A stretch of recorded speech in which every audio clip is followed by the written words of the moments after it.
সুৰাপান কৰি বাহন চলোৱাৰ ফলতেই পুনৰ এক ভয়ংকৰ পথ দুৰ্ঘটনাই কঁপাই গ'ল যোৰহাট জিলাৰ নৱালী অঞ্চল।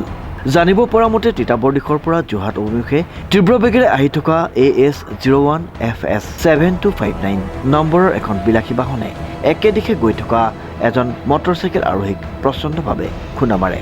দুৰ্ঘটনাটো ইমানে ভয়ংকৰ আছিল যে খুন্দাৰ প্ৰভাৱত যুৱকজন মটৰচাইকেলসহ ৰাজপথৰ পৰা ছিটিকি পৰে আৰু গুৰুতৰভাৱে আঘাতপ্ৰাপ্ত হয়। দুৰ্ঘটনাৰ পাছতে নিয়ন্ত্ৰণ হেৰুৱাই বিলাসী বাহনখন ওচৰত থকা বাসগৃহৰ বাউণ্ডেৰী ৱাল ভাঙি ভিতৰলৈ সোমাই যায়। সৌভাগ্যক্ৰমে উক্ত ঘৰত থকা লোকসকল ৰক্ষা পৰে। ঘটনাস্থলীত উপস্থিত প্ৰত্যক্ষদৰ্শীসকলে জানিবলৈ দিয়ে যে বিলাসী বাহনখন চলাই অহা যুৱকজনে বহু পৰিমাণে সুৰাপান কৰি আহিছিল।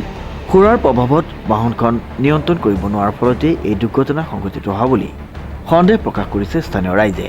দুৰ্ঘটনাৰ পাছতে আহত যুৱকজনক ততাতৈয়াকৈ উদ্ধাৰ কৰি যোৰহাট চিকিৎসা মহাবিদ্যালয় আৰু চিকিৎসালয় প্ৰেৰণ কৰা হয়। ইফালে ঘটনাৰ খবৰ পাই যোৰহাট আৰক্ষী ঘটনাস্থলীত উপস্থিত হৈ তদন্ত আৰম্ভ কৰিছে। অনুপম বৰাৰ ৰিপৰ্ট, নিউজ নাও।